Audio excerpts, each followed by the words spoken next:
Hi, welcome back to the TT Wine Explorer podcast. I'm Tanya Tomaszewska. For those new to the show, this podcast series is about my adventures in the wide world of wine. It's about my journey to learn more about wine and wine travel, and why we like wine so much, why we want to keep trying more. And this is all through my lens as a former banking lawyer and everyday wine enthusiast, turned wine professional and committed cork dork. I'm a traveler, a reader, and a talker, and so the best way for me to understand and learn things is through tasting and through conversations. And so, each one of my podcast episodes is a discussion with someone who I've met along the way. And for those who may be wondering, at this stage, my approach has been that my episodes are not sponsored by anyone, well, other than me. Each conversation which you've heard is a result of my contacting a guest and asking if they'll come onto my show to share their story, their thoughts, and their views. This podcast project is all off my own bat. But if there's a day in the future that I make an episode which is sponsored or part of a formal collaboration, I'll make that clear. I'm so grateful to everyone who's made the time to be my guest so far. And that deep gratitude extends to my guest today, John Clerides. John is the founder and owner of Marquis Wine Cellars. Located in central Vancouver, Marquis was established more than 30 years ago and is the pre-eminent premium wine store of British Columbia. There are a lot of things which I really like about Marquis. The shop has some very cool, exclusive wine selections from different parts all over the world, which they bring in which I really can't see anywhere else in our British Columbia market. There's an amazing array of collector wines and specialty items, but also a diverse selection of everyday wines, each of which I know will be solid when I buy them, even if I haven't tasted them before.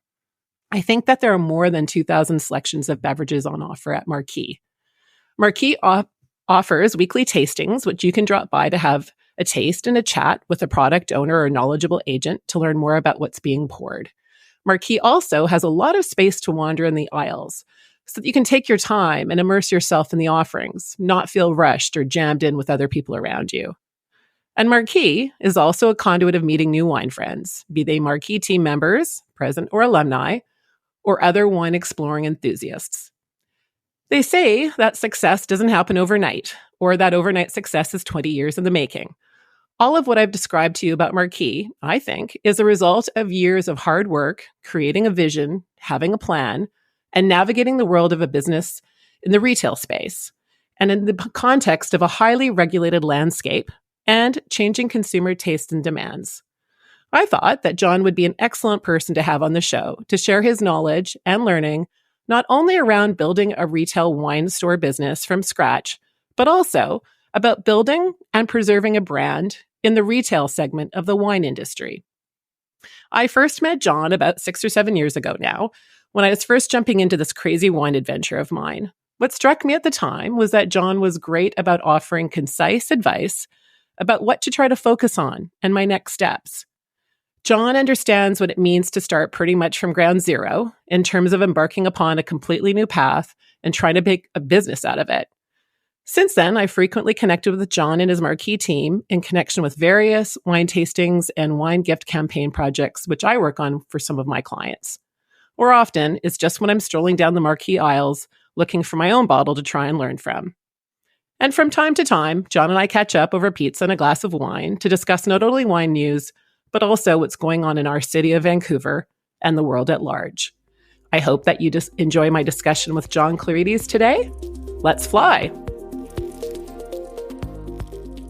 Hi, John. Welcome to the TT Wine Explorer podcast. Tanya, thanks for having me. Great introduction. Thank you so much. So I'd like to begin with how this all started for you. How did you get into this business? In the past, you've told me a few things about your parents' story about arriving in Canada. Are these things all connected? Can you share a little bit about your background? Sure, absolutely. They're all connected. Sometimes you think they're not, but then, as you get older and reflect, you go, these pebbles or these stones set by your parents, of course, set the foundation to what you have today. So, how we started, I remember the day vividly. It was February 1986. Sitting at the table, lunch table at my parents' house, having coffee. My dad's reading the newspaper. I'm reading the sports scores, and he sees this article in the newspaper about how Mark Anthony Group and Mission Hill were allowed to open off-site wine shops, and they were selling franchises. And he goes, hey, what do you think of this? And I said, I read the article. Oh, it looks like a good idea. So we had actually a vacant piece of property on Davie Street that we owned, and we said, hey, let's try it. So we applied, and that was in, I think, February, March of 1986. And that was my first lesson of government bureaucracy and slowness, because we thought we could be open for Expo, and we missed all of Expo. Oh, And no. yeah, I missed all of Expo, and opened in November of 1986. Wow. And we thought, okay, this is going to be a great business. First day of sales, I think it was under $100. Oh my goodness. Yeah. And there were 12 of us. There are 11 other people that also applied for these licenses. Some are sort of still around. Some have been sold. Most have been sold and turned into Everything Wines. Liberty has a couple of them, and there's the last remnants of one is, of course, mine, Marquis, and then the Broadway shop at Broadway and McDonald. And so when you and we'll get to some the regulatory aspects a little bit later as well. And thanks for raising it now. When you opened, that day that you had the $100 sales, in general terms for people who weren't maybe of legal drinking age at that time, can you share a little bit, like, what was the landscape? You mentioned a little bit about, limited number of licenses, but what was in your shop? What could you sell, and who were your customers, at that time? What could I sell? It was, we were only allowed to sell Mission Hill wine, Mm-hmm. Okanagan cider, which they owned, and a product which only old guys like me remember is California Cooler. Mm-hmm. And California Cooler was the first cooler out there, and Mission Hill, Mark Anthony Group had the bottling rights and distribution for it, and it was absolutely huge. And then that shot off to Bartles and James, and then the RTD beverage industry that we have today. Right. But that's the only three products. Interestingly enough, most of the grapes that were in these Mission Hill wines, private reserves and so on, were grapes from Washington, Oregon, and California. We had things like Deshonak, Shelwa, Marichal Foch, Cayuga, Okanagan Riesling, winter hardy grapes that actually weren't good at all. But they were $6-7 a bottle. Mm-hmm. We also sold, unbeknownst to me, a product called Caravella Ruby Red. And that was, I think it was Caravella Ruby Red. Anyway, that was the drink that most of the alcoholics drank. And it sounds like a mix of wine and port. Oh, it was bad. It was bad. And on Sundays, we sold a lot of it because we were the only liquor store open. Oh, right. Of course. Everything used to be closed on Sundays. Right, so you were able to stay open. Right. And the landscape was such that you could go to a restaurant, but you couldn't have a beer. You had to have food, but food was defined by the liquor board because the government, of course, knows it all. So John, you were talking about, so that's interesting because in previous conversations with my colleague Mark Hicken, who we've talked about the vestiges and the hangover of Prohibition era and what that means for retail. And I think a lot of people don't know what that meant in terms of, having to have wine with a meal. But then, step to today, and your store, as I mentioned, has 2,000, more selections. Going back to that time, what were some of the steps that you got to grow? How were you able to grow out of those initial offerings? Was it regulatory change, or were you able to do something with your business that you could go and expand your portfolio? We had to fight. My dad dad's still alive. He's 97. He was in his 60s. So basically my age now. And we're still fighting the fight, but we had to fight to get additional BC products, had to fight get an internet site, had to fight to get advertising, had to fight to get delivery. The in-store tastings, pouring off site. It was just, the list was endless. And so for the fight, was it something that you had to do, or was it also within the space, other parties in the retail space that there was this erosion, and then finally, or how did you get to it today? There were there are very few other parties in the retail space. So there was 12 original private wine stores, and then what was called beer and all the private liquor stores, or beer and wine stores. So the pub association was very successful in lobbying the government. So there was a thing called off sales. So if all the liquor stores were closed, you could walk into a pub or a strip bar and said, I need a case of beer. And they'd sell you a case of beer. And then you go off to the party, but you couldn't get wine, couldn't get anything else. It was a case of beer. Then they offered, okay, we can get cider. Then they said, oh God, we're so busy, we need a separate store. So the separate store had to be physically beside the pub. And the two licenses were attached. And then they lobbied and lobbied. They got separate stores. They got cider. They got beer. Sorry. They had wine, port, and then they detached the stores from the pub because sometimes it was hard to get a business next door. It's located, and then if you sold your pub, you had to sell your beer and wine store license, and then they detached all those. So they had a pretty powerful lobby group. But we, on the other hand, we were fairly active in pushing the government to get additional product, and that was only done by NAFTA and the GATT running. It was not the benevolence of any government or the Mark Anthony Group or any other organization, because the government can't think out of their own box. So, and then they had trade partners and they had arrangements. So they had to make it correct, some equality on the shelf, equality on the shelves for products within the trade agreement area. Just switching gears a little bit from inside the shop and what you were able to bring in from local products to where you have developed and grown.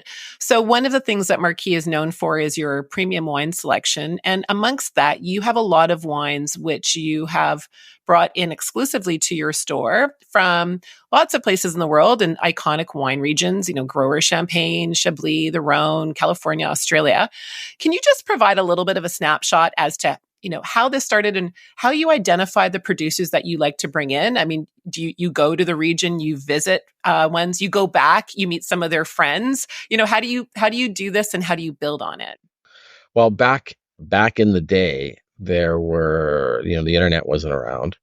And the only books, there was a couple of books out by Robert Parker, Top California Chardonnays, Top California Cabernet. So I just went through that book and started calling people, saying, hey, I'm coming to California. This is who I am. And they go, sure, come and meet me. And came down and just started knocking on doors.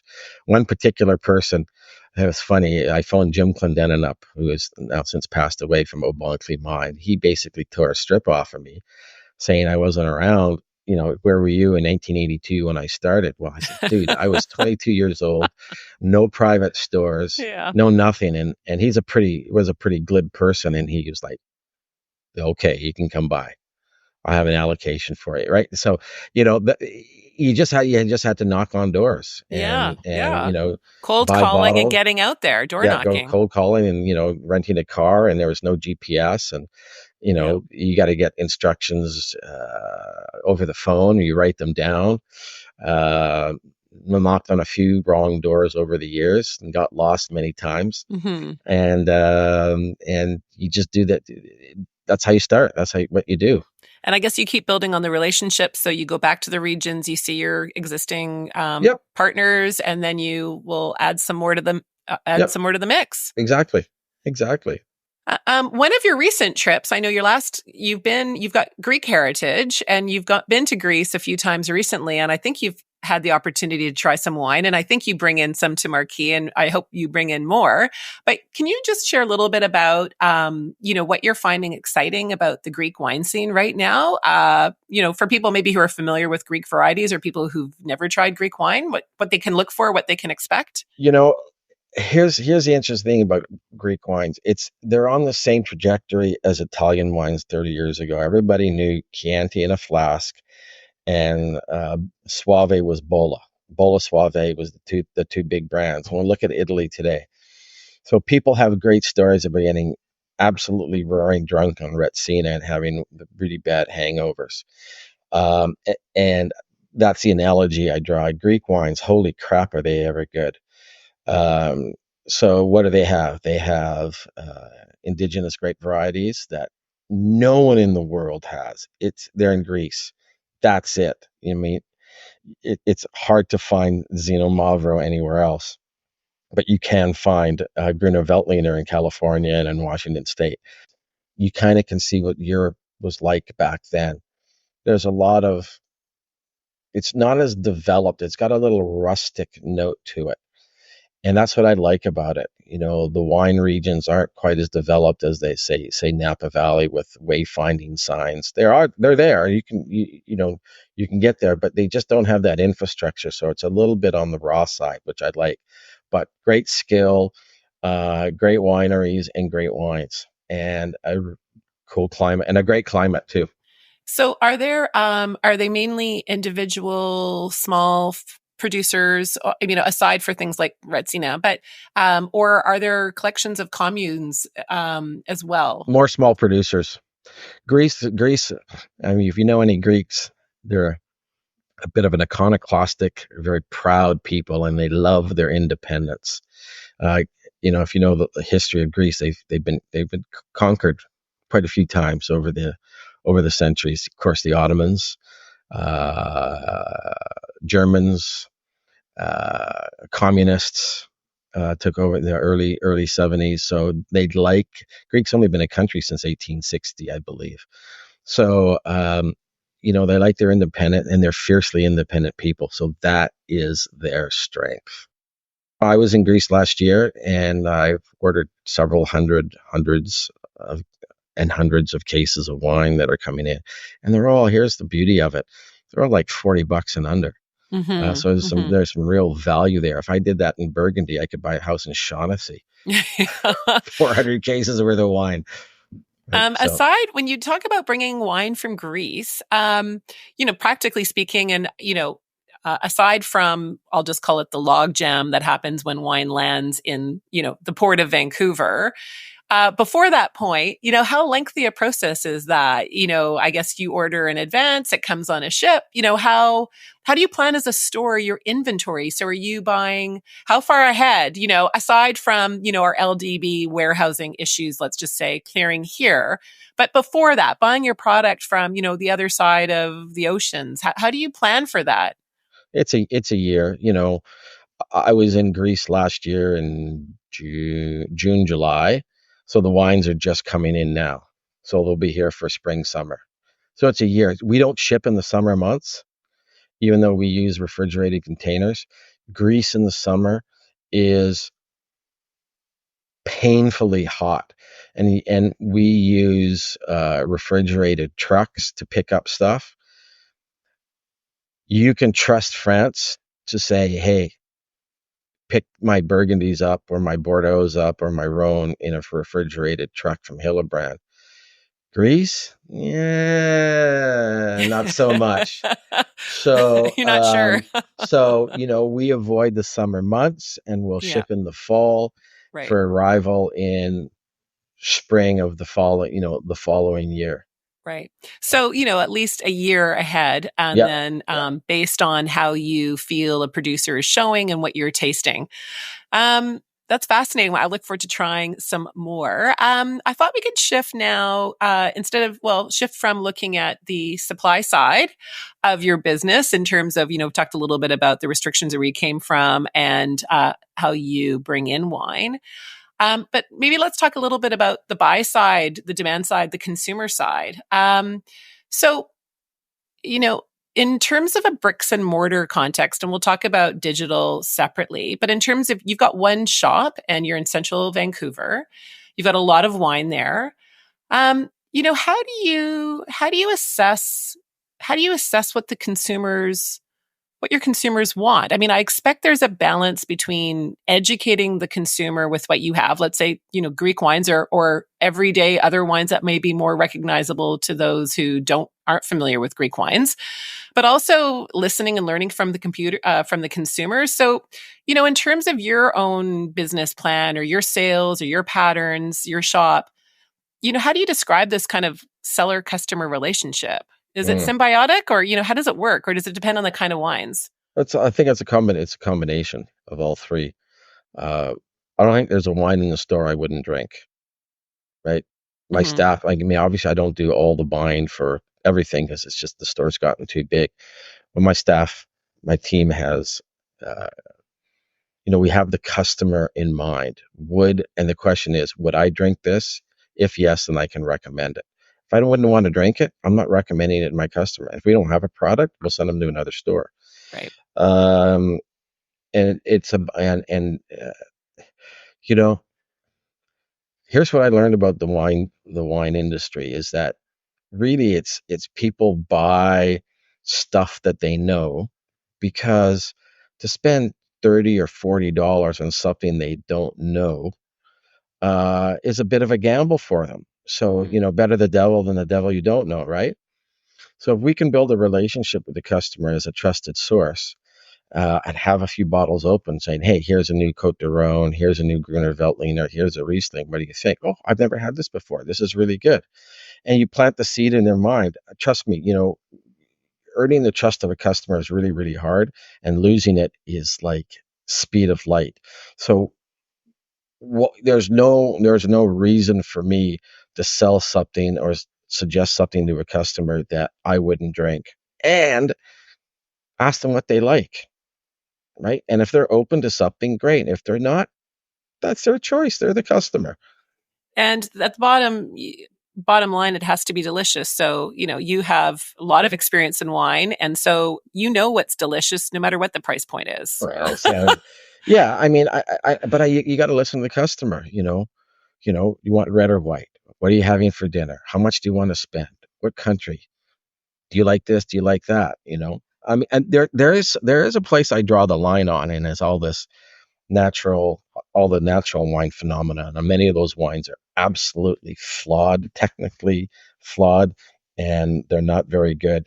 And so they may not be doing a service to the customer who may not be familiar with the background of why that wine was made that way, and that may not have been stabilized or not showing in an ideal way. Exactly. Yeah. So I'm very, very careful on what I bring in that, and will personally taste them. What we are big on, and we were actually the first store in British Columbia, is biodynamic wines and organic wines and Luc Raisonné. So I believe that in the wine business, and healthy plant, healthy life, and you can taste it in the wines. So we've been a big proponent on that. Yeah, no, absolutely. And you can taste often the purity and the rusticity and elegance all in one, I find. Not guaranteed, of course, but with good winemaking and farming. And on other episodes of this podcast with a number of people who've talked about, you cannot have great wine without great grapes, and that's from great farming, but also the blue zones and the living around it. So, Yep. So thanks for reminding me about, you're bringing in biodynamic and organic wines is not something new for you. You've been doing it for a while, and that the producers have been, many producers have essentially been making wine this way. So that's, part of the ancient old world approach. But getting back maybe to the new world, which is, in addition to bricks and mortar, we have the rise of the digital marketplace and digital space, particularly during COVID, with sales of wine, but before. And I know, or it seems to me that you launched a new overhaul of your website recently. I think it looks great. I liked your website before, but I know you've worked on that. So in broad terms, can you share a little bit about, in the context of your business, a very strong bricks and mortar retail shop, your online platform, have you found, does that bring in new people, or is that your existing base, or a combination? Or, in broad terms, like how much of your business is online now, like in part of the pie chart, let's say? It's a good percentage of the business. It's about 15%. 10, 12, 15%. It's, we've worked really hard at it to build. We've got a really good web guy in Rob, and he built that website. We didn't have to hire anybody for it. He did a spectacular job on it. Real proud of him for that. Very proud of him for that, actually. And it's just another way to reach clients that either, don't want to drive downtown, don't live in the area, don't live in the city. And you get information on the product, and they can make their choice. And hopefully it's, navigating the website's easy for them. Yeah, no, I think it's great. So I'll just make a note to anyone who lives in British Columbia, or lives outside of British Columbia, but is interested in gifting someone located in British Columbia some wine. You can order on the Marquis website and have it delivered in British Columbia, your products, for people who aren't familiar. And it's fun to just kind of do a little bit of browsing on the shop. So just, I guess, still kind of on trends. So the digital marketplace is one current trend. But more broadly, and the wine industry and the alcohol beverage industry is really grappling with a lot of things right now, in addition to acute climate events and weather events. But I guess what I wanted to focus in on a little bit is, trends of people drinking less, the different demographics, people exploring other things other than wine, like beer, spirits, other refreshments, other intoxicants. Boomers are aging. Maybe they're not collecting as much wine as they used to. They're big wine collectors. What does this mean for your business planning? Who do you think your future customers are? I saw in the last couple of years, you've also started to carry spirits and beer. Like, what do you think? I mean, you have a strong following, so maybe you don't feel that you need to tweak too much because there's always going to be wine lovers, or am I wrong there? What do you, or is it, time will tell? Yeah, you can't sit on your laurels. You can't sit on your hands. You always have to tweak, think, adjust. If you get complacent, that's the death of a business. And even at my age, at 64, almost 65, I still have a lot of energy. I still like the business, and the people in it and the customers. I mean, it's all about, honestly, it's all about the people. That's how I met you. So I met my ex-wife. It's how I've met a ton of friends of mine. Is through this store. If it was a health food store, if it was a supermarket, maybe. This is just it's a different thing. So it's pretty cool in that respect. Yeah, people are drinking less. I think they're drinking better. Again, going back to the organic, the biodynamic, the lutte raisonnée, good farming practices, that has a huge thing to deal with it. It's funny, when I used to go to wineries and we talked about biodynamics, we'd be in a cold cellar and we'd be at a dinner table or lunch table. Now that conversation has moved out from the cellars, wine cellars, and now it's on dinner tables of the average consumer. Again, Dan Buettner's done a great job with the Blue Zones, and I think that's really important. So if when people put something in their mouth and in their belly, they want it to taste good, be good, and it grown properly. So drink, if you're going to drink less, fine. I get that. Drink better. Spend the money on it.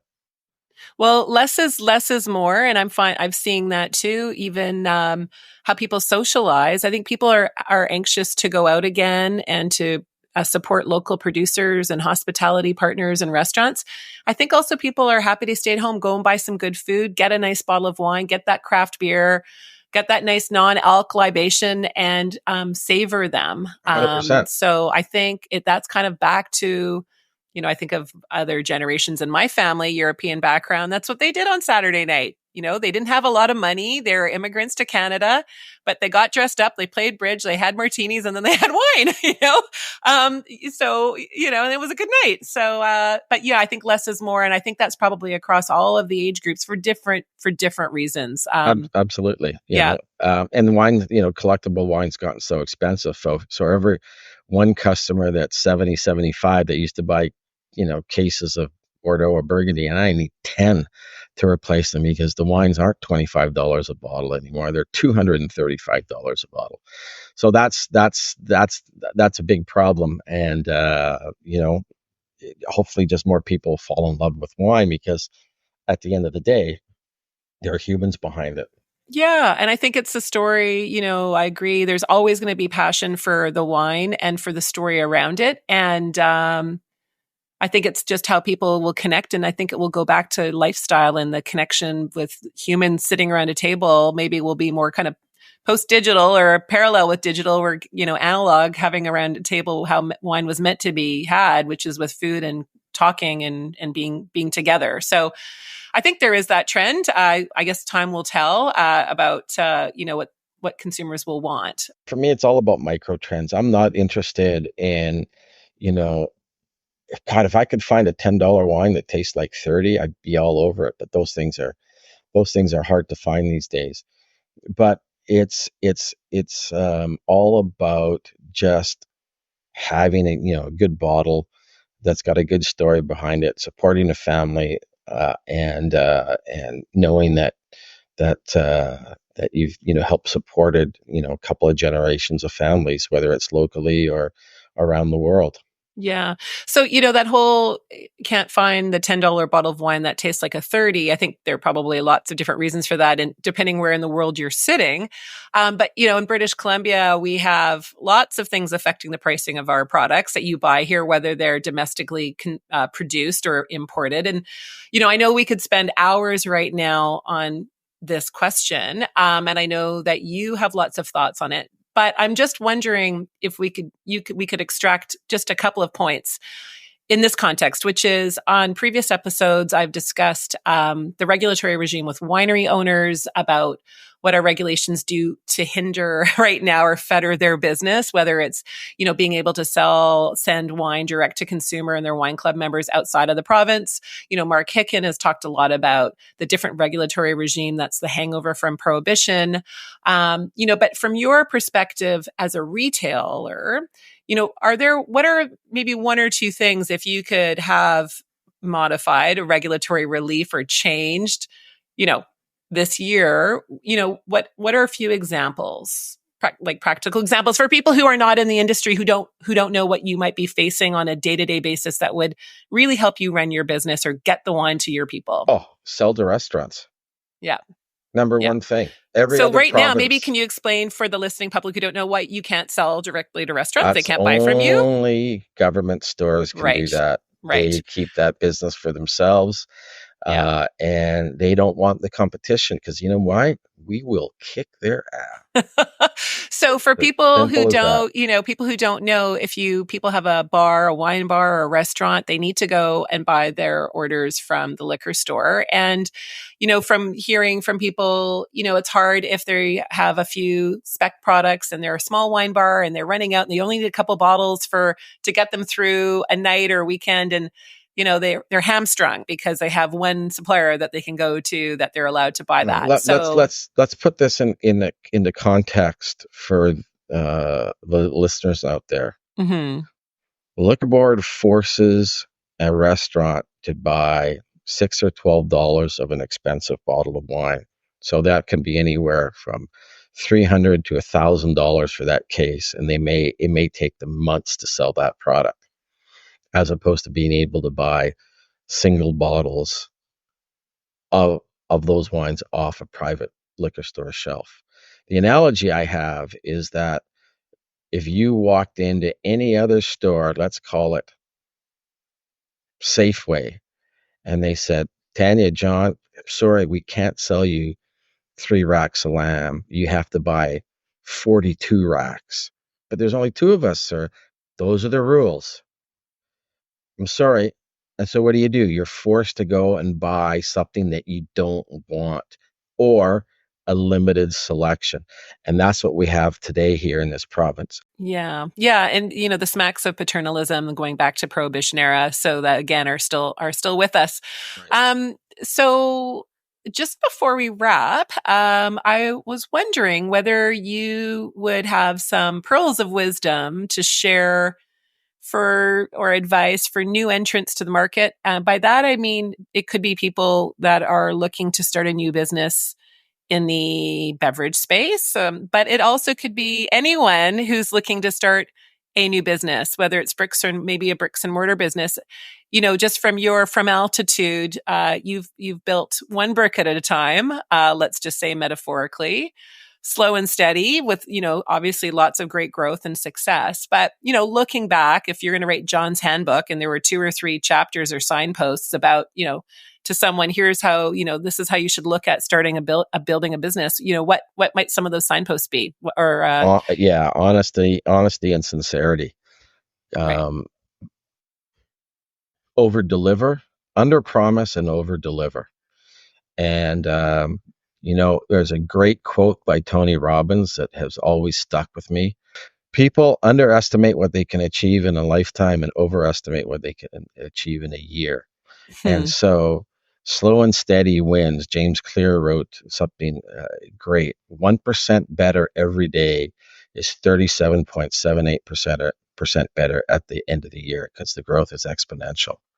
So cut yourself some slack.